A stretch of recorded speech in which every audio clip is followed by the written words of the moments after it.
Tiago, who is a network researcher, physicist, right? With whom whose work I really like to learn more about this. I think we all listened to your talk in Russia. Actually, it was live in the CCGN networks, and we were all very happy that you came. Like I remember Dimar Kryukov, who was telling me, you should really listen to what Tiago is working on, and I'm really happy that you have some time to do it, to make a lecture for us. Thanks. Yes. Thank you very much, Lyubov. It's a pleasure to come. Of course, as usual, it would have been better if you did live, but on the other hand, I see here a lot of the people that are joining from across the ocean, so that's also yes. Okay, so so I want to talk to you about network reconstruction, which is something I have been working recently. The idea, I think, is something relatively straightforward to motivate, right? So very often, so this is the kind of things we have been doing for a long time in network science, right? Which is we have some network, it could be some network data, it could be some network model, we parameterize it in some way, and then we run some dynamics on it, right? So, so the edges of this network, they regulate how the states of the nodes change over time, and so there are, of course, countless kinds of dynamical systems. So we kind of used to this, using to modeling networks, modeling processes on networks. But there's a different kind of problem, which is the inverse problem. So we call this a forward problem. The inverse problem is when you say observe something about the network, observe some behavior of the networks that could be the same dynamic we talked about, but you don't know the network. You cannot measure the network directly. And this is something that occurs very often. I suppose there are many examples of this. We have dynamics takes place on the brain, right? So we don't, it's very difficult to do an evasive experimentation, see exactly how the brain is connected. You can do that, but it's very difficult. Very often you have some dynamics. You can see activations of the brain. You want to figure out how these things are, how the parts of the brain are connected. Right now we have these global pandemics taking place, so you can look at individuals or superpopulations, see how they are being infected by disease or not. But it's very hard to actually know the connections. This is something that it's hidden, right? It's hard or even sometimes impossible to actually go and measure. So we don't see the network, we see only the observation, and then we have this task, which is to figure out. So how can we figure out the network from the dynamics, or for some other kind of indirect observation? So this is the problem I want to talk to you guys a little bit now. So so there, in fact, this network reconstruction is a generous kind of problem, right? So it could also occur, maybe a more basic kind of problem than one I have talked about, which actually the same, it's very similar.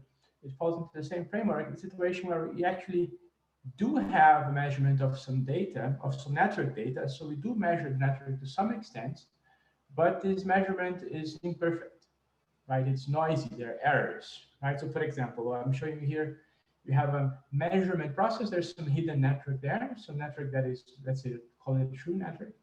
But then once I measure it, I introduce errors. So I introduce, for example, here these fake edges, which are shown in red. Right? Of course, I don't know they're fake. I'm just drawing them here. And then you observe the fake network, which is well, the noisy network, the distorted network. And then you want to clean up this network and say, well, what is actually the true network behind it? So this is also a network reconstruction problem. It's highly familiar to some of you because it's, this is called leak prediction. But it's the same kind of, it can be framed, let's say, under the same framework. So we actually talk about both of these things in this talk because they are indeed, they can be connected to each other. So this is what I mean, right? So in both scenarios, we have some network, and the network is hidden from us. We don't see it, but you see some measurement, some data, right? It could be some relatively direct measurement of the network, but it could be something completely indirect, like a dynamics that takes place, right? And then you want to to reconstruct. The central point here is that I want to emphasize is this probabilistic framework, right? So the idea is the forward problem. What we do in the end, we write down a probability of the data conditioned on the network. And for the reconstruction, we want the opposite. We want the probability of the network A conditioned on the data, right? So this is the inversion. So how do we do this? We do, at least I would do here, I mean, the natural way to do this, and arguably a very principled way of doing this is to use Bayesian statistics, right? Which gives us precisely the formula that we want, right? So if we have here, if we consider the reconstruction problem, right? The probability of a network given the data, this is given to you by the Bayes formula, which I'm showing you here, right on the right. So this involves the likelihood. This is the modeling part. This is the forward part. This is the part we have been doing for a long time. So how the data is generated given the network. This, of course, is plugged in there. It has an important role to play. And then you have the prior. The prior tells you what's the probability of the data before. I'm sorry, the probability of the network, right, of what you're trying to infer before you actually see any data. Okay, and there'll be some discussion about this. And then the probability of the data. This is the evidence, the marginalized probability of all the data. This here plays a role of a normalization constant. All right, so this is the things we have to set up, determine, to write down. Once the idea is then to write these things down, to write the likelihood, write the prior, and see if we can sample from this so-called posterior distribution. Sorry, Tiago, yes, go ahead. A small question just for like general understanding. So here you talk about this calculation of this for each edge, for example, right? You do this procedure. No, this is for the whole network, right? This is super general. So A here is the adjacency matrix. Okay, okay. Right, it's for the whole thing. So it could factor out. It doesn't have to factor out. In fact, there could be correlations and sort of thing. So this is super general, right? Of course, this slide this formula appears in most of my papers. It's not very. I just set up the framework. It doesn't give yet any details, right, about actually how this distribution looks like. So we'll talk about in the fall. So A here is just a big matrix. It's a big network. Data is whatever data you have, right? Which is also some big high dimensional thing. Okay, so and here is, before I go into detail, I will show there's what I actually attempt to do is to do something that seems more complicated at first, but actually make everything a lot more interesting, which is to mix network reconstruction with community detection. All right, so I want to find not only the network, not only the edges of the network that lie behind the data I'm seeing, but also the communities, the groups of nodes that are somehow similar to each other, right? I'll explain why I want to do these things, right? It looks like a complication, but in fact, what happens is the following. So how do you set up this joint reconstruction and community detection? So we have a posterior distribution both, so a joint posterior distribution for the network and for the partitions of the nodes, conditioned on the data. Once you write this, what happens is this: you have the measurement process, it's the same one as before, right? This is the likelihood. It just depends on the network. But then you have the generation of the network. Now this is the network model that comes into play here, right? So this takes place of the prior I talked about. Now this is conditioned on the group memberships, on the communities, right? So this is now a network model with communities that appears here as my prior, right? And then I have, of course, the prior for the partition and all these things. So I will consider this. Of course, this is a generalization of the reconstruction problem I showed in the previous slide, so we don't lose anything. So if you just care, let's say you don't care about community detection, you just want to do reconstruction. Well, you can just marginalize over this possible distribution. Essentially, you can ignore the community structure that this method gives you. And this also gives you reconstruction. Obviously, the converse is also true. If you only want to do clustering, you don't actually want to find out the edges, then you just marginalize over the network. So this is some general framework, but I'll explain why this actually makes this whole thing a lot more interesting and in fact feasible, where otherwise we wouldn't have. So let's talk about some advantages of actually framing it like this. right? If you are familiar at all with reconstruction, I will not give a review of network reconstruction. There are many different approaches out there, which are not based on this an explicit modeling as I'm doing here. But there are some advantages here. First, we automatically get a distribution, right? So we're talking about getting a full posterior distribution, right? So the probability of every network being according to this data, right? So this is a distribution of a realm of possibilities. This is a very important point because we shouldn't expect, in most cases, reconstruction to be something exact, right? There are many networks that are just in data. The distribution gives us precisely the confidence with which we have, right, in our answers, in the whole realm of possibilities. And then you can do a lot of things with this, right? So you can do, and of course, if you do this correctly, it's non-parametric. This is something I want to emphasize. You don't have to decide, you shouldn't have to decide a priori on specific details, right? Like how many edges do you have, or how many communities do you have? These things should come out from the data, right? And then if you do this, you can do, if you'd like to, if you really invested in obtaining one network, you can take kind of the center of the distribution just by looking at the marginal posterior distribution. But the most interesting thing is that this gives you automatically estimates together with their error, right? And this is something that's kind of missing in network science, right? People take very often you do some measurement in some empirical network, and you say, "Oh, this is the clustering coefficient of this network, or this is the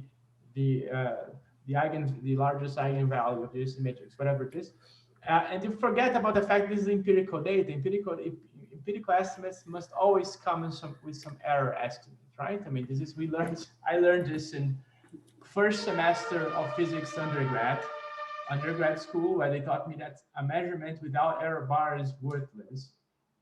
But somehow we have forgotten this network science, but this approach gives us this directly because it gives a distribution, and from the distribution you can always derive some error estimate. So this is just some rant here about how, why do we want to do things probabilistically? It should be second nature, but this is not yet something that is pervasive in network science. And it's worthwhile stressing that this is it gives us a lot of interesting things. Okay, so why do we want to combine network reconstruction with community detection? So I will talk about a very specific kind of reconstruction scenario we have that happens to be a very important one because we have it all the time, which is the following. So consider reconstruction from a single noisy network, right? So this is a scenario we have. We have some true network A star. We don't see this. And then there's some noisy measurement. This gives me only one network. And then I want to do the opposite. So given this observed network, I want to somehow get an estimate for the true network, right? So that the estimate I have is as close as possible to the true network A star. But here are the caveats. This should work with only a single copy of the observed network and without knowing how strong the noise is, right? So you shouldn't know how the number of missing or spurious edges, okay? So this sounds like a very crazy thing to expect to be possible to be done, right? Because if this were just a number, I give you a number, and it's okay. There's some I have modified this number some way. I do not tell you how I modify this.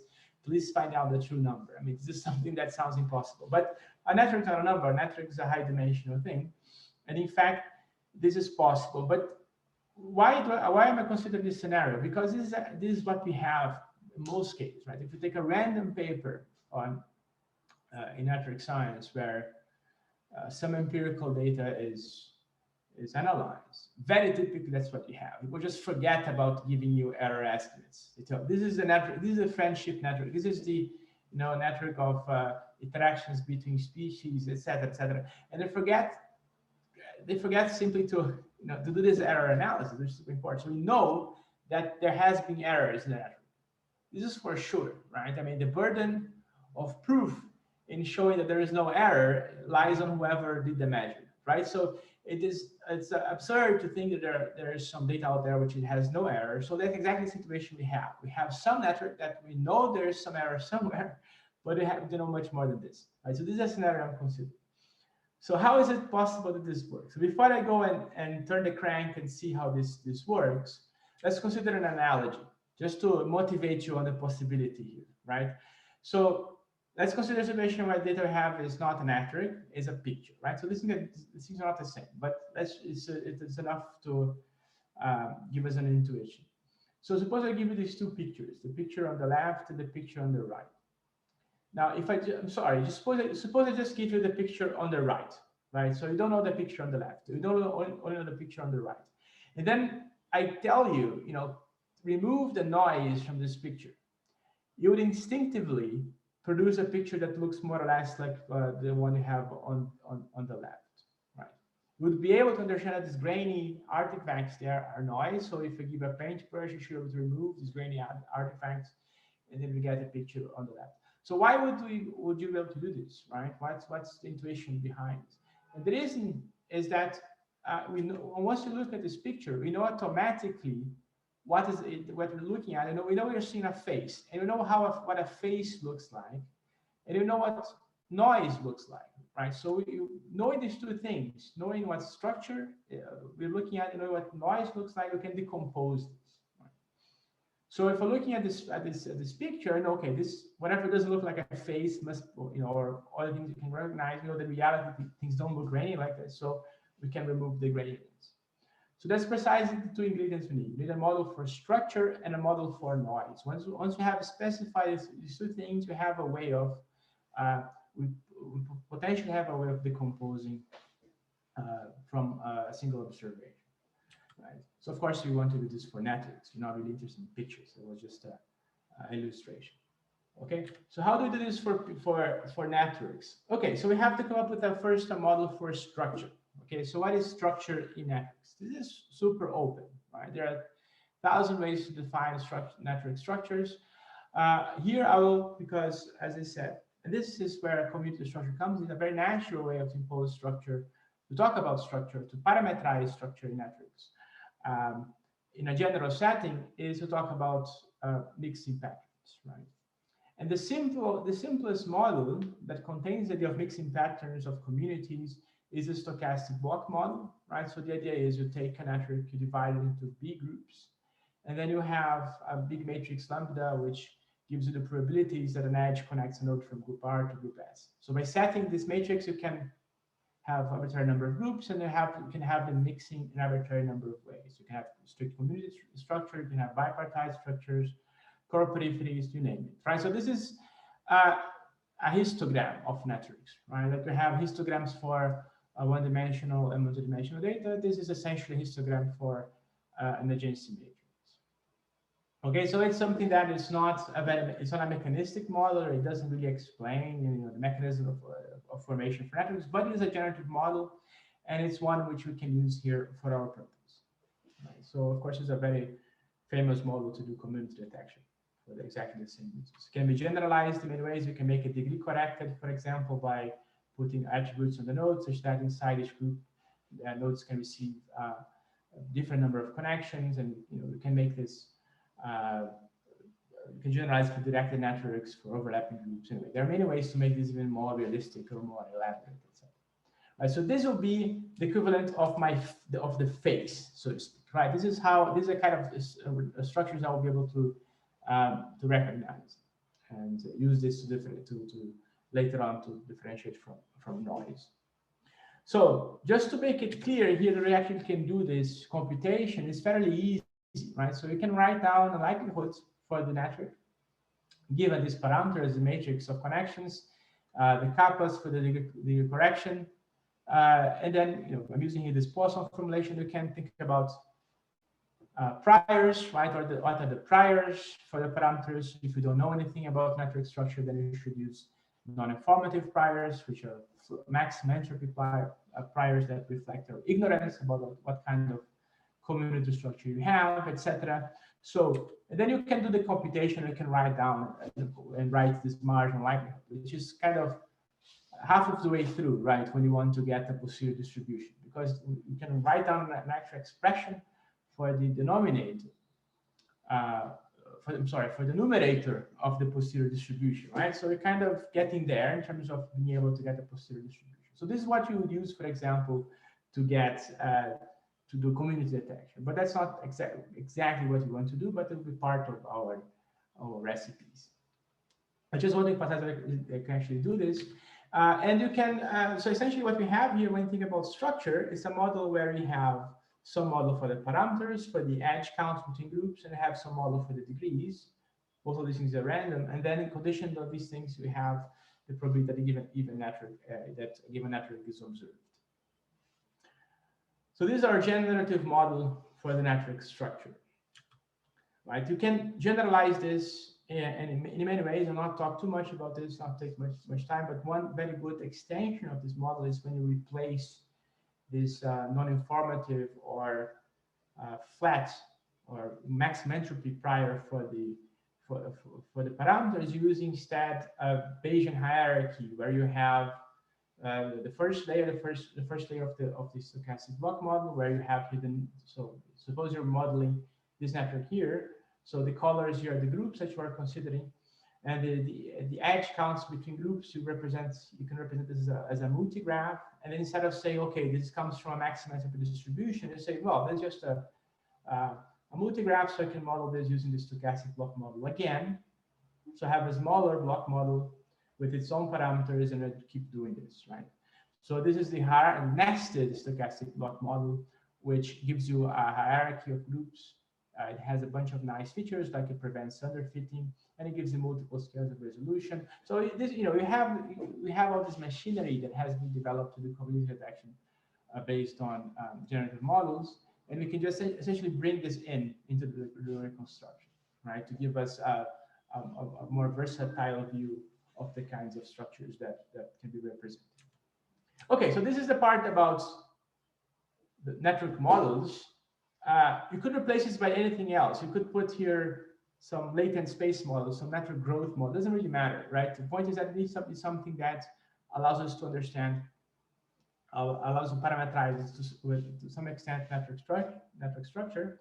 But then I have the other side. Okay, now we know how to generate networks. Now we need to talk about the measurement process. So before we go to dynamics, all the stuff, let's talk about the setting I have been talking about, which is noisy measurement of networks. So how do you do this, right? So it's the simplest, arguably the simplest way to parameterize this is to consider an instrument, let's call it the edgeometer, which measures edges, right? Now this instrument, you can imagine it has two prongs. You put a prong in one node, a prong in the other node, that it tries to measure, if there's an edge or not. But of course, this instrument is not perfect, so it can lie to me, right? So there's a probability P that it doesn't detect the edge, that there's a missing edge. In other words, there's a value 1 in the resilience matrix, but it tells me the value is 0. And there's a probability Q that the other kind of error is done. So there is no edge, but it tells me there is an edge. Right? So P and Q tell me here how the strength of the noise, right? So we can consider the situation where we go and you measure every pair of nodes nij times. So I told you in the beginning that I'm interested in the case where I measure it. It's only one measurement, but I'll generalize here just for the sake of it, and then we'll consider the special case, right? And then I record xij. This is the number of times an edge has been recorded, and I can write down the likelihood very easily based on this model, right? It's just a binomial distribution conditions on whether or not there is indeed a true edge or not in the true network, right? Now, I will not, as I told you, I will not know exactly P and Q. Okay, I cannot. Of course, I could know this if I had access to the instrument and if I could calibrate it to experiments, but I don't. So I don't have access to P and Q, so I have to consider here a prior probability for them. So I have to integrate over different P's and Q's, weighted according to my prior probability, my assumption about these parameters, right? And this assumption can be something varied. So, for example, this could be, if we put a beta distribution there, it could give us a realm of possibilities. I could say, okay, I'm actually fairly certain this is an accurate measurement or not, etc. But so there are many, we can express a degree of belief here in a variety of ways, but actually I'm not interested in all these variations. I'll be considering here the most adversarial setting possible, which is the one where I know nothing. So this is a non-informative case. The last one of these parameters alpha and beta equals 1. So essentially, this gives me a flat distribution that says, okay, I have absolutely no idea how my geometry works, right? It could be a very precise geometry, it could be something terrible, right, with the same probability.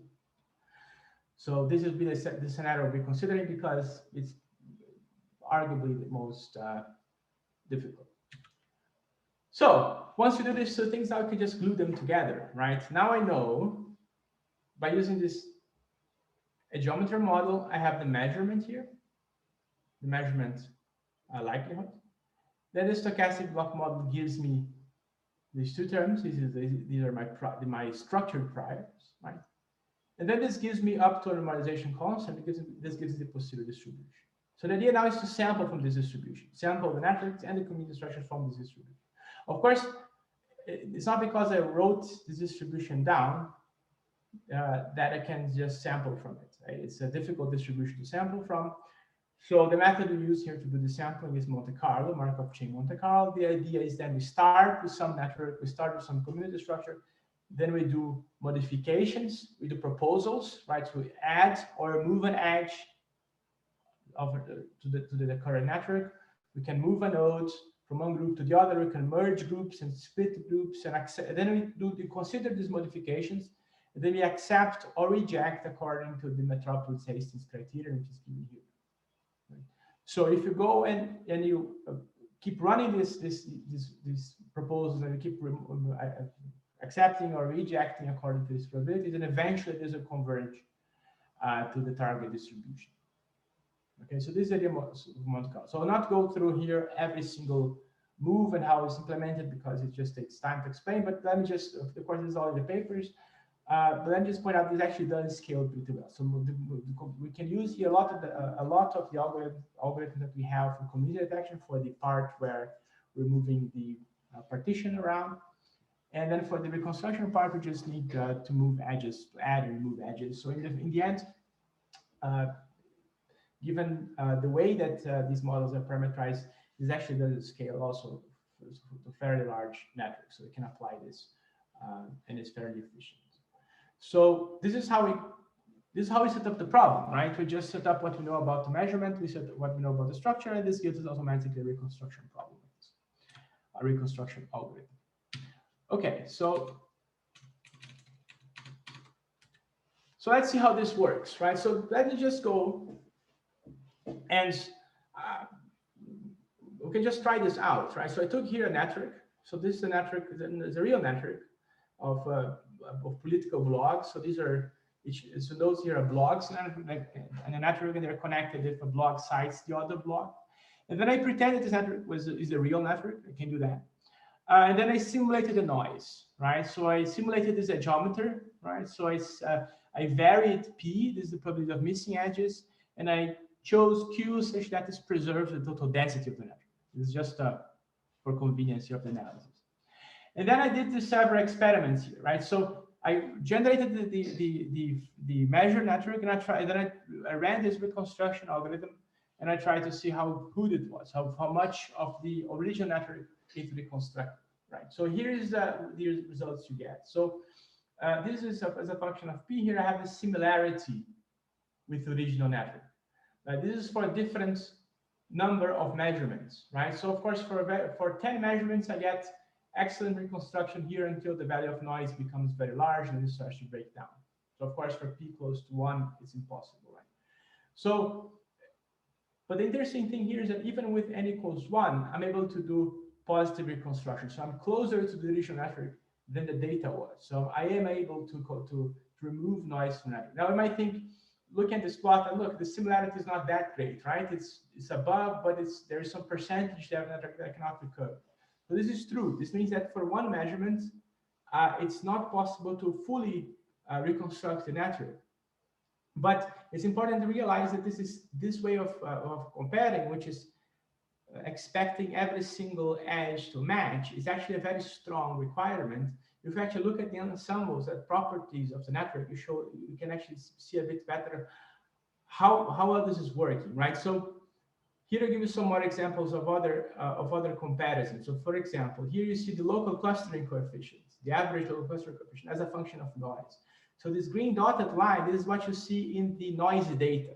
So as you can see, adding just a bit of noise, this changes this value considerably, right?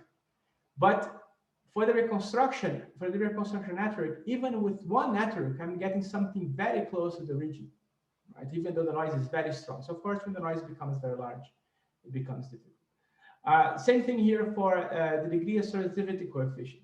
Notice how strongly the noise corrupts this in the network, right? So just add a little bit of noise, it destroys a lot of this. But if you actually look at the reconstructed networks, it's pegged to the correct value all the way to, these are ridiculous amounts of noise, at 0.6, like 60% of the edges are removed. This is crazy, right? This is a massive destruction of the network. But nevertheless, you can get it close to the correct value. This is the Kullback-Leibler divergence between the original and the reconstructed degree distribution. So again, increasing noise, you see a large divergence for the reconstructed network. Even with one measurement, we get something that is very close, right? So this is just a snapshot of how this looks like, for example, for the degree distribution for the same network. So this is a fraction now. So P, and these are the P's and Q's that I'm considering. So P here is 41. So it's like 40% of the edges have been misplaced, so to speak, have been placed randomly. And then I have the blue dots. This is the true degree distribution. The squares here, this is the measured degree distribution, which is completely distorted by noise, trying to change a lot. But the reconstructed here, the triangles, is what you get back, right, using this Bayesian method. So you get, indeed, we're reasonably close to the original. You can undo a lot of the noise, right? This is important to emphasize. It's just by doing one measurement, just by looking at the network as it is, you can somehow get a pretty much improved picture of how it originally looked like. But Tiago, I have a question. Yes, go ahead. In a way, I mean, especially here because it's political blog, and I expect the SBM will be wonderful for that because it's obviously highly community structured. Are you telling us that, is it about model selection in a way that because you put SBM, the secret sauce works, but if you were to put a model that wouldn't have kind of embedded already this community structure, could you have something that worsens potentially by looking for the wrong information? Absolutely, absolutely. So let me talk. So in 2 slides, I'll talk about why this is working, and then I'll touch on what you're asking. So it's a very important question. So indeed, but before I go into the answer to this question, let me just point out another thing which is rather nice. We can also, very interestingly, we can uncover something about. Inherently in this process, you also end up uncovering something about the geometry. It's kind of like the temperature of the network. So we can actually figure out what was the value of P and Q. Okay, what was the fraction of missing edges, a fraction of spurious edges. This you can actually infer as well, and even with one measurement, it's rather interesting, right? So I give you this network, I didn't tell you anything about it. You can figure out, okay, this is a stochastic model, and then some percentage of the edges have been misplaced, right? You can figure this out just by looking at one instance, right, of this measurement process, which is rather interesting. Okay, so how does this work? So why is this working, right? I mean, it's rather crazy if you think about it. So this is just a cartoon illustrating this. I mean, what kind of information we see in the network that allows us to do reconstruction. So suppose I give you this network here, right? And I didn't tell you anything. I didn't tell you anything about whether or not there has been noise or how it has been measured. Now, I'm already giving you the colors here. This is what the stochastic model finds for this network, just for us to simplify the argument. But once you find these groups, this already tells you a lot about the measurement process, about the amount of noise that exists. The reason is the following. So first of all, we can notice here that between most pairs of groups, consider, for example, the yellow group here, right? between this group and the rest of the network, there are no edges. We don't connect it to anyone. However, if the probability of adding fake edges, spurious edges, was high, then we would have observed some edges there. It would be very unlikely for us to observe no edges. So these voids in the network tells us something about the probability of fake edges, of spurious edges. And likewise, this is hard to spot with the eye, but the same group here, the same yellow group, is in fact just a huge click, right? Every pair of node here, every pair of elements is connected to each other. So there's lots of edges there. Now, if the probability of observing missing edges was high, then I would not observe this click with a high probability. So the fact that I observe this heterogeneity of density in the network, some parts are very sparse, other parts are very dense, tells me that P and Q must have been very small. Okay. So this is the way with which a stochastic block model allows you to understand how much noise there is. So what would be a noisier version of this network? So a noisier version of this network would look something like this. Okay, this is the grainy. So this random edges going everywhere. This is the grain, like you had in the picture, right? So this is the idea. So now coming to the question that Mark asked. So what if I hadn't used the block model? Yes, then you'd have a problem. Suppose you had used the heterogeneity model. So the heterogeneity model just assumes that everything is random. Then of course, it cannot distinguish structure from noise. So this model would be perfectly useless to do the reconstruction, right? But of course, there are other models that could have been used. For example, a latent space model could, a hyperbolic model. This could also have give me these heterogeneities, and they will also enable reconstruction. So the stochastic block model is not the only one, but the point is we need some structure. This is what I said at the beginning. We need a model for structure and a model for noise. Once these things are decoupled, once these things are laid out, then later they can be decoupled. Okay. So this is what we need. If you had just a flat prior, like a non-structured prior here, you wouldn't be able to do this. That's why I insisted on putting community detection from the beginning. Okay. So this is the idea. Let me just show some more examples before we go into dynamics. So just to show how this works like in practice. So far, it has been, these are artificial examples. Here's an example of where you could apply this. So this is a network of association between terrorists. So these were the terrorists that were responsible for the 9/11 attacks, right? And then this data were constructed by essentially, you found out people's names and then you investigate and you'll find out whether or not these people had some connection. That, for example, if they live together in the same apartment, if they went to the same school, and whenever you found some link between them, you draw an edge like you're seeing here, right? But of course, you might miss something. The investigation might be incomplete, and then maybe you missed a connection. So, of course, this analysis hasn't been done. We just have the degeneracy matrix. Then we can just take this method and just just run here the algorithm and see what we get. So what we get is already what I'm showing in the figure. So the community structure to find is the one that is going to be shown. So so these are two different visualizations of the same network. The only difference is that on the left I'm showing the hierarchical, the nested stochastic block model, the hierarchical structure, whereas on the right I'm just showing the lowest level of the structure. So just different visualizations. And the thickness of the edges here that you see, this corresponds to the marginal probability according to the reconstruction method that this edge is really there. Okay, and then I color coded them. So black means this is an edge with high probability that is really there in the data, and red is the other way around. Red is red is an edge which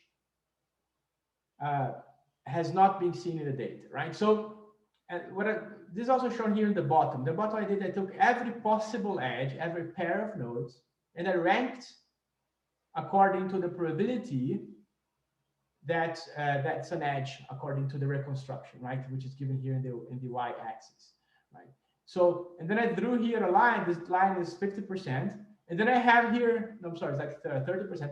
And then I have that most observed edges are in fact high likely to, very likely to exist. Most unobserved edges, most known edges, are in fact likely to be known edges. There's only one exception. So there's one edge that the reconstruction says, actually this edge should be there. It's very likely, unlikely that this edge doesn't exist.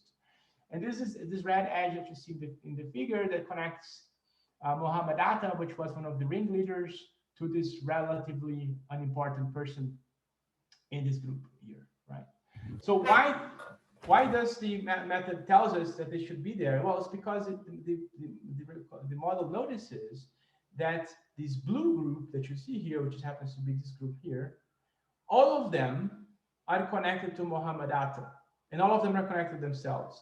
There's only one exception, right? And then according to the ansatz I talked about, this gets flagged as being a very unlikely non-edge. And in fact, I looked it up later, several years later, they actually found out that these people actually did share an apartment in Berlin. So in fact, this edge did exist, was just indeed missed in the original analysis. Right. So this is the kind of thing you can do. Here's another thing you can do. I mean, of course, you can do this for much larger networks and for a larger fraction of missing edges. This is just an illustration that allows for a smaller network that allows us to actually see what's going on a bit more clearly. This is another example that I think is famous. A lot of people know this network. This is the ZACHARY'S Karate Club. It has been used a lot as a simple toy network for community detection. So these are nodes. These nodes here are people that were clients of a karate club, and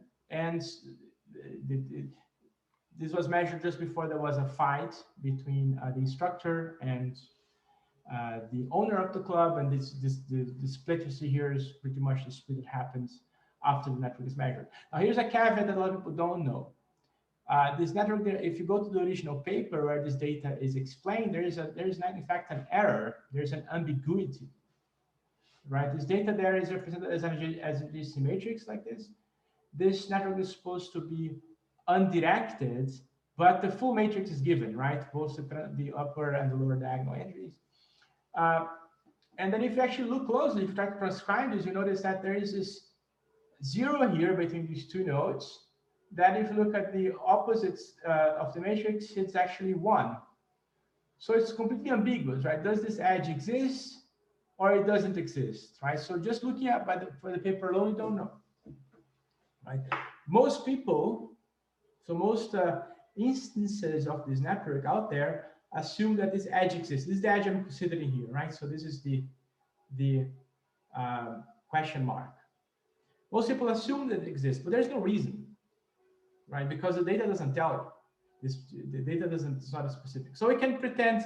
So okay, we can. This is a good candidate as well for our reconstruction, and we can run this algorithm on it, and this is what you get. So actually, I'm showing here a bit more detail about this edge, just showing you what happens if you actually change the underlying model. So I'm considering here the heterogeneity model if you use that as a prior. The configuration model, which is the stochastic, the degree correct stochastic block model, but with only one group, and then the stochastic block model here, right? And this is the conditional distribution of the conditional probability, right, from the posterior distribution. Right? So as you can see, if you consider the heterogeneity model, because it's 50% of the times it has been observed is 0, the other 50% is 1, it doesn't know what to do. Because the heterogeneity is not able to connect the existence of this edge with any other, because it assumes a priori that the edges have the same probability of existing or not. So we don't know, right? If this is, so it doesn't give you anything useful. Right? However, if you use the configuration model or the stochastic model, then you have high probabilities that this edge exists. Right? And the reason, if you put it into words, why this will happen is because according to the configuration model, this edge here, this node here, which receives one of the endpoints of the edge, happens to be a hub, one that connects a lot of nodes. So because of this alone, this edge is more likely to exist than not, right? And if you connect, you put another stochastic block model, the probability gets even higher because it understands that these two nodes here belong to the same group, and this group happens to be an assortative group, and then the connection even gets a higher boost. Right? So this is how our models, models for network structure can inform us about the reconstruction. So it turns out that actually most networks, the assumption that most people make about this network happens to be consistent with what this method gives us. So there's no reason for alarm. Okay, so let me just show. I think I'm going to skip this because it's just another example. I'll talk about dynamics because I promised, right? So how do the reconstruction from dynamics? Well, it's the same idea, right? But now the measurement is a dynamical process, right? What you observe now is some time series. So let me show by example, right? Let's consider one particular case, which happens to be a timely one, which is epidemic spreading, right? Epidemic dynamics, right? So one very simple model is the SIS epidemic model. So nodes can be susceptible or infected, but they can become susceptible again, right? So each node can take one state, 0 or 1, for susceptible and infected respectively. Then I have a transmission probability via an edge. So the network now is directed. So tau ij gives a probability that if node j is infected, then node I is also going to be infected. And then I have gamma, which is the recovery probability that a node can recover to the susceptible state. This is a simple model. We can just go and write down the likelihood. So theta, so sigma now is my whole time series. So I have sigma I t, that's the state of node I at time t. So this is just a whole time series. And it's a Markov chain, right? So I can decompose the whole time series as a product of conditional probabilities of the current state given the last state of the network. And this looks a bit ugly, but this is just transition probabilities, right? So this is just Bernoulli distributions of the probabilities here are given by the neighborhood, right? So we have to count essentially how many neighbors are infected, right? And the tau here is going to give it's going to regulate the probability with which you don't get infected, and therefore you can write the transition probability, right? So you don't have to parse this completely, but it's fairly easy to write down these probabilities. Once you do, so this is the forward problem, right? This is the model that you implement once you simulate the SIS on a network, right? On a JC matrix A and with transition probabilities tau. Of course, we would like to do reconstruction. So again, I do this, we just turn the crank, right? We have here our prior for using the stochastic block model, right? We put the likelihood here, right? Multiplying, then we have also prior for our tau. So not talk too much about this because it's not so important. But you put the prior there, and then you use to sample from this distribution. The same idea, it's the same algorithm I had. The only thing that changed now is you swap the edgeometer by this form. Of course, the data now is different. The data is not just how many nodes I have, how often I have observed a given node. Now I have instead this time series, but it doesn't really change much in terms of the algorithm, right? It's still doing the same thing, right? And this is the kind of reconstruction you can get, right? So this is for simulated dynamics. I'll soon talk about observed dynamics, but this is a simulated dynamics. So I took a network of an airport network. I simulated the SIS on it. I recorded the time series, and then I did the reconstruction. So this is similarity, and tau here, this is the transmission probability, right? So these two curves here, A is the activities, how long the time series was, okay? So how many flips I have observed for each node on average. So this is the length of the time series, of course. For shorter time series, the reconstruction is not so good. For longer time series, it's better because I have more data and I can resolve the nodes more clearly. But the important thing here is the difference between these two curves, the blue curve and the yellow curve. So the blue curve is using the stochastic block model, just as I have just described to you. And the the yellow curve is what I have if I don't use the stochastic block model, if I use the Erdős-Rényi model. So now my prior is a completely flat prior. And as you can see, for the same data, using the stochastic models improves the reconstruction, right? I have a higher similarity, a higher accuracy with respect to the true network, right? So here's, of course, so this is a function of the transmission probability. This is a function of the length of the time series. So as you can see, the length increases, the accuracy of the cursor increases. And indeed, once they approach 1, it doesn't really matter which prior I use, right? So this is a typical case in Bayesian statistics that once the data becomes overwhelming, it washes out the prior, so the data starts to speak for itself. But otherwise, for most of the parameters we have, that doing this joint reconstruction with community detection improves the accuracy. And the explanation here is the same, right? Because this assumption that I have these different regions of density in the network allows me to input, right, to infer, to predict where the edges should be on top of what the dynamics is telling me, right? So suppose the dynamics can tell me with a lot of probability whether or not an edge should exist. Well, the stochastic model can then tell us to what extent this edge can exist or not, and this improves the accuracy overall, right? So you can get better than just looking at the dynamics, right? So here's an example of how we can do this for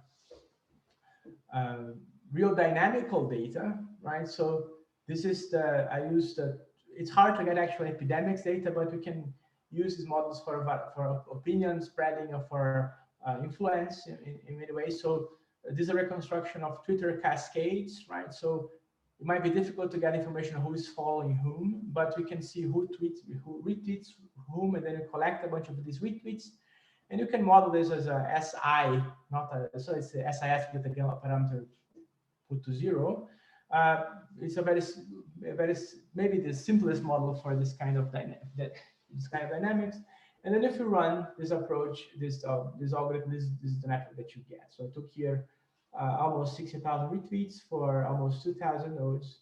And then if you apply the method, this is the reconstructed network that you get. And then if you look at the metadata, you can kind of see that indeed the cluster that you get is highly correlated with the geographical locations, right? So we have Korea, Japan, USA, Indonesia, etc., Brazil, etc. So it makes sense that these groups are going to repeat each other, talking different languages and so on. So this is the kind of information you can get. So we don't have access to this network, but we can infer it. Of course, here it's difficult to validate because we don't know precisely. We don't know the actual network, right? But this is, we can at least show that for the situations where it is helpful from the correct dynamics, this gives the correct result. Right. So just to show that you can do this for, you can make, it's a plug and play, right? You can remove the generative model for something completely different, right? So let's consider here, this is something that the physicists like. This is the inverse ISING model. So the ISING model is the simplest model for a binary variable that you can have, but now it's not dynamics, right? Now it's just nodes can take a value of -1 and 1 depending on what the neighborhood of what the neighbors have. This could work, for example, as a very simple model of opinion spreading, right, where you don't consider the actual dynamics that takes place. Now this model is interesting because these equilibrium models are actually harder to reconstruct for the following reason, right? So these models defined as such, you have that the probability of the spins is simply the Hamiltonian, is given by the Hamiltonian here, which is a sum for every pair of spins weighted by the coupling, right, on top of the agency matrix, and you have some local field as well. Now you need to normalize this distribution. So this normalization constant here is the partition function, which I'm writing here. And here's the problem. You cannot write this partition function in closed form, right? So this whole joint distribution cannot be written down exactly. And this is something that is different from the SIS model or many other dynamical models, where you can just go and write the likelihood exactly. This complicates things because if you want to sample from this distribution using Monte Carlo, then this partition function doesn't matter. It's just a constant that drops out. But if you want to do reconstruction, it matters because it is a function of these things you want to reconstruct. Right? So we want to reconstruct the network, we want to reconstruct the coupling matrix, etc. And this appears here in the denominator. So we cannot. So in principle, we have a problem because We cannot, if you cannot write down the likelihood of your model, then you cannot start to do the reconstruction. Now, luckily, there's a huge literature on the inverse Ising model that, in fact, some very good approximations. So there's one very simple approximation happens to be very accurate, which is the pseudo likelihood approximation, which assumes that you can marginalize every spin using essentially the Glauber dynamics locally. So I'll not talk too much about this. For the purpose here, you can trust me, this is very accurate, but it can be shown more exactly why this is very accurate. Right? Also keep in mind.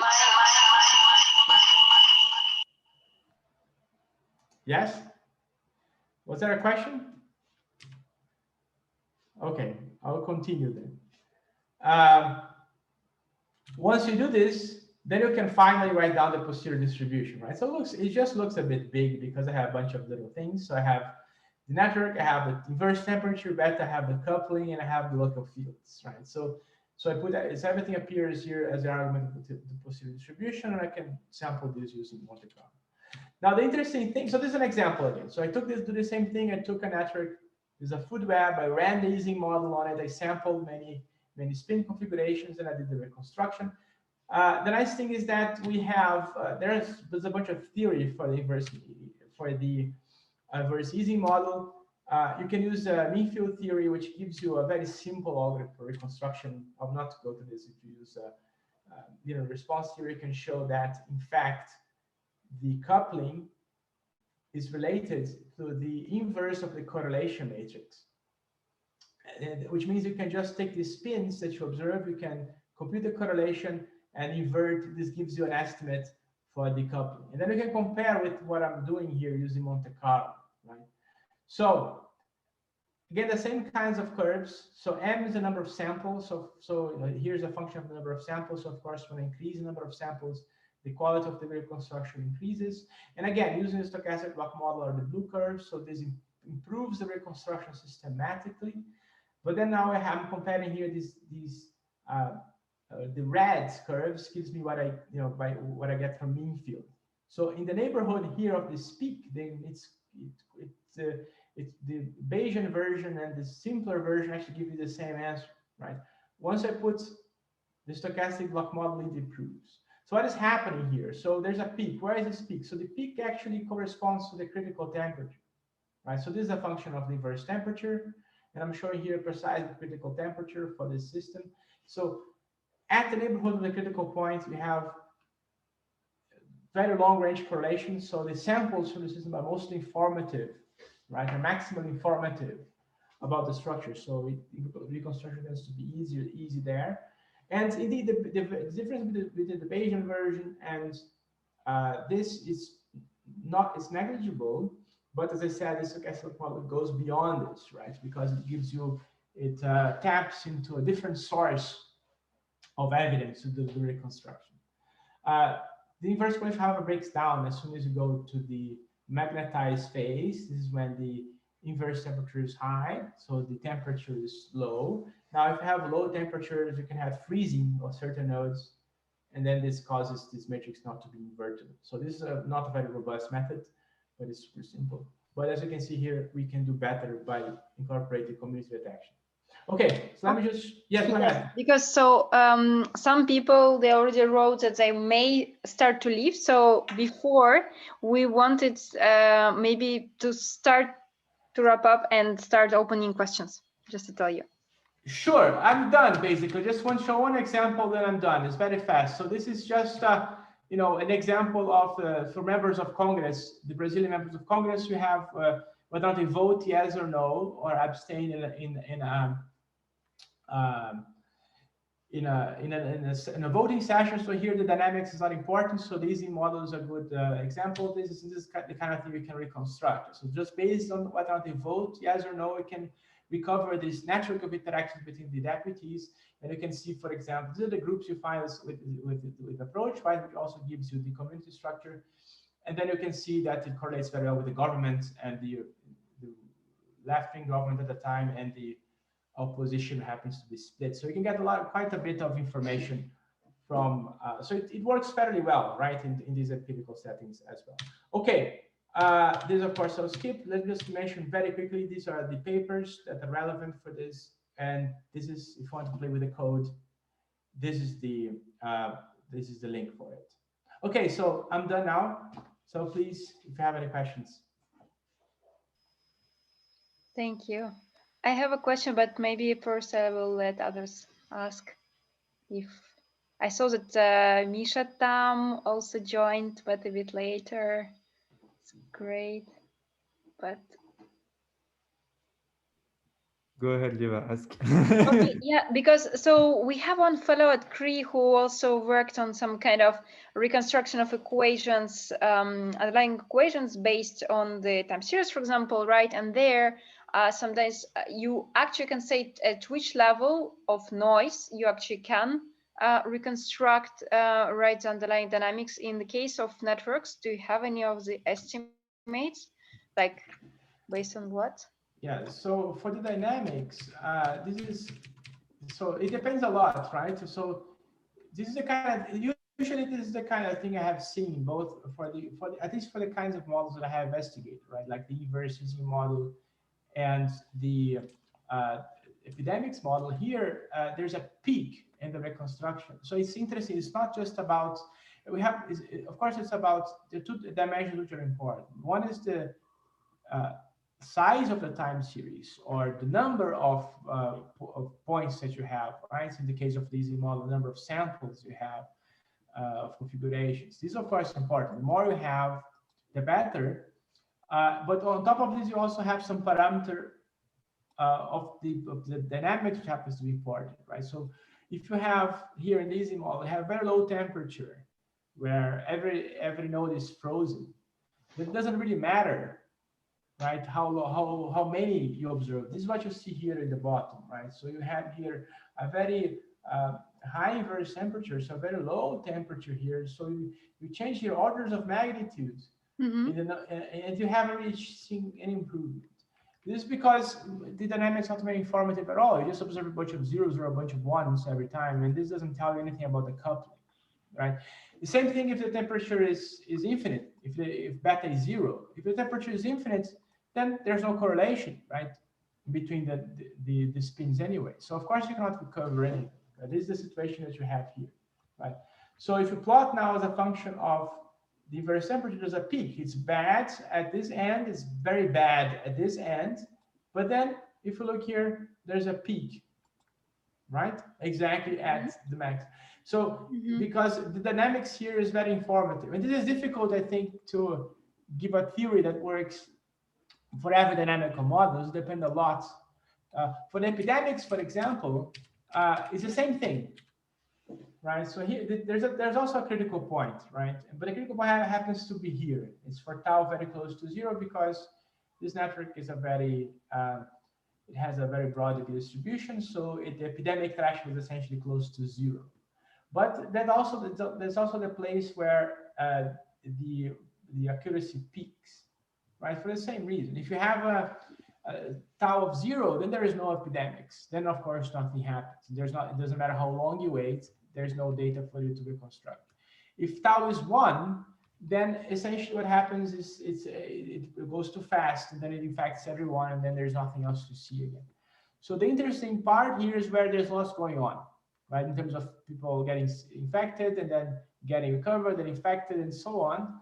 And this happens precisely at the critical point, right? So we have a little bit of infections and they die out very quickly, but then sometimes you have very long infections but they die out at some point. Then you get a lot of data for the reconstruction. So this is so it would be possible, for example, to do perfect reconstruction with epidemic spreading by tailoring how your dynamics looks like. For example, you could put everybody in the susceptible state, then infect one node, and then you watch one time step. You do this for every node, right? If you do this, you can reconstruct very easily, right? So this kind of time series is very easy for reconstruction. So it's kind of tricky to parameterize here the reconstruction problem in a way that tells you exactly when it's easy, when it's hard, because it depends a lot on the details, right, of the structure. There's also another point, which is that very often for these dynamics, there's a steady state and there's a transient. The steady state tends to, unless you're at a critical point, the steady state tends not to be very useful. The transient is a lot more useful for reconstruction. So when you're out of equilibrium, because it gives you the transitions, usually the steady state just dies out and you stop seeing the details of the network. So it's quite tricky. I haven't explored every single aspect of this. There's lots more to explore about how to parameterize this and understand a bit more theoretically the feasibility regions of the reconstruction problem. I have a little question also. Can I ask? Sure. If I can take 2 minutes. But I was very impressed by the work on the Ising model, because I don't know if you know the paper by Bill Bialek on the statistical mechanics of Twitter, where they're trying to actually fit an Ising model to Twitter data, to behavior of people not firing, not neurons firing, but people tweeting. Yeah. And so they're doing the similar things. But the thing is, in their reconstruction, they cannot scale I think above 80 nodes. I think that's the limit of how many they can do, because then it becomes the combinatorial of computing all the possible states for doing the gradient descent for the fit is impossible to manage. And here you're showing us that for something with almost 200 nodes, you're at ease going, like surpassing the fits of what would be, let's say, the mean field model. Let's say that would be maybe the fit on their end. So can you comment on the scalability of your model and how computationally heavy it is? Right. So so if you look here for the S side, this is a reconstructed network has a 2,000 nodes, right? So it is not, so indeed, it is, it's not, of course, the data here is important, right? So here, consider, for example, so how big is the data here? You have, let's say if we have M 10 to the 4, so I have 10 to the 4 samples times 200. So you have 10 to the 6 entries in your data. So this is the size of the data. So this algorithm is linear. So the sweeps, the Monte Carlo sweeps, where you add an edge or remove an edge through your network, this is linear in the number of points, in the size of the data you have, right? The time series. And I think that's arguably the best you can hope for, right? Because you do have to scan, obviously. Now, you don't have to invert anything. That's important, because it's just Monte Carlo. So you just have to wait until this converges. And this is hard to say how long it takes for convergence, right? But my experience is that it worked pretty well, right? So you start here some empty network or some random network, doesn't really matter too much, and it does converge into a feasible time frame. It does better than a lot. So in this case here, this inverse matrix here still does pretty well, right? So actually faster than the Monte Carlo for this case here, right? But this is not a very accurate model. As you can see, it only works at this very easy regime, and then it breaks down completely. So it's not really competitive in that case. But it does work fairly well. There's also lots of things going on here, which is that one thing I do here which is different from other people is that you might say, well, a network, if you have n nodes, you have n square unknowns, and that's the, so every iteration of the algorithm should run as n squared. But this is not true, not here, because what happens in fact is that these networks end up being very sparse, right? So most edges don't exist.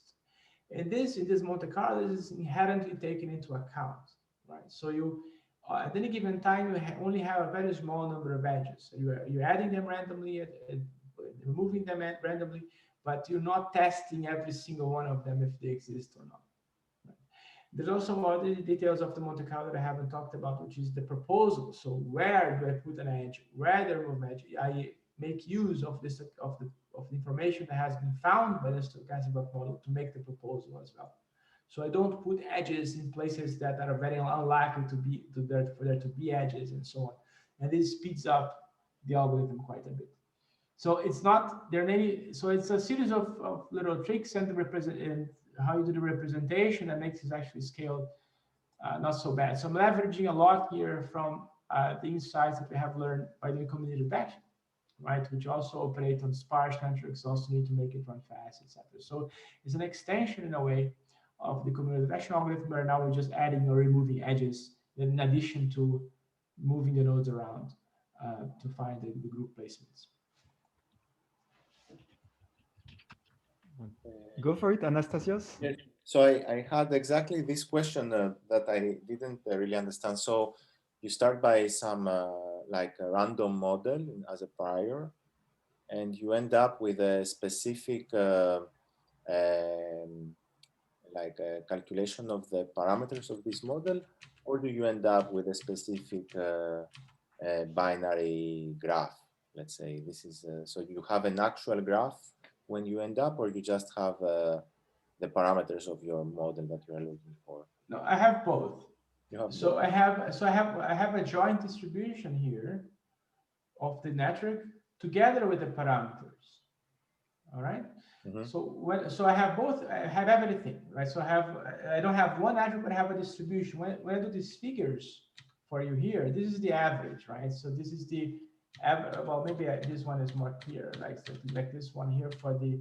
So what you can see here is the thickness of the edges, how often in my posterior distribution I have observed this edge. Okay, so it samples networks for me. It also samples the colors here, right? So this is the center of the distribution. So it is the majority. So this node here was majority of the time in the orange group and so on. So I have a full joint distribution for all four networks that could have generated this data together with the model parameters and everything.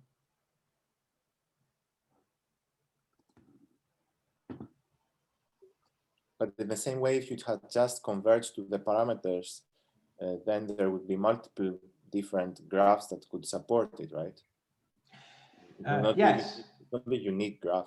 Sure, but I get a unique graph. Mind you, it's not a unique graph because the data doesn't give you a unique graph, but I have a joint distribution of both these things. Mm-hmm. So yes, I could throw away the information about the network and generate new one, but that's not what I'm doing. I'm actually generating the network here. So in fact, I could impose these parameters and I still have the remaining distribution here, right? So I could use a simpler model that it's not that doesn't have any parameters, like a training model. I would still have a distribution on the actual network, mm-hmm. Right? This is the difference between these two curves here, right? So the yellow curve, this is when I don't have any model for any parameter for the model, for the network model, because it's just a flat prior, right? So the as the last question is how sensitive is your solution to the prior? Yeah, I'm showing you here in this curve. Yeah. So it improves systematically, right? So by putting this prior, it's a latent prior, so it has latent information, right? So the prior, this is the prior, right? It's the product of the network. It has some parameters, conditional some parameters. I don't determine them and leave them open in the posterior distribution. Mm. So I find them as well. So all I'm saying is that there is this parameterization. I don't know the groups. I find them as well. And then by finding them, these groups, this gives you more information than the dynamics itself, for the same reason that, in the case of where I didn't have dynamics, where I had noisy measurements, the same thing, right? So the idea that I find these groups and these probabilities tells me something about edges that I haven't observed. Mm-hmm. Right? Do you have the list of publications that are related with this? Sure, it's in the last slide here. I'll put it up again. If you go to my website, you'll also find them. So these are the two main papers. And there's more, of course, if you go to my website, you'll find more. If you go to the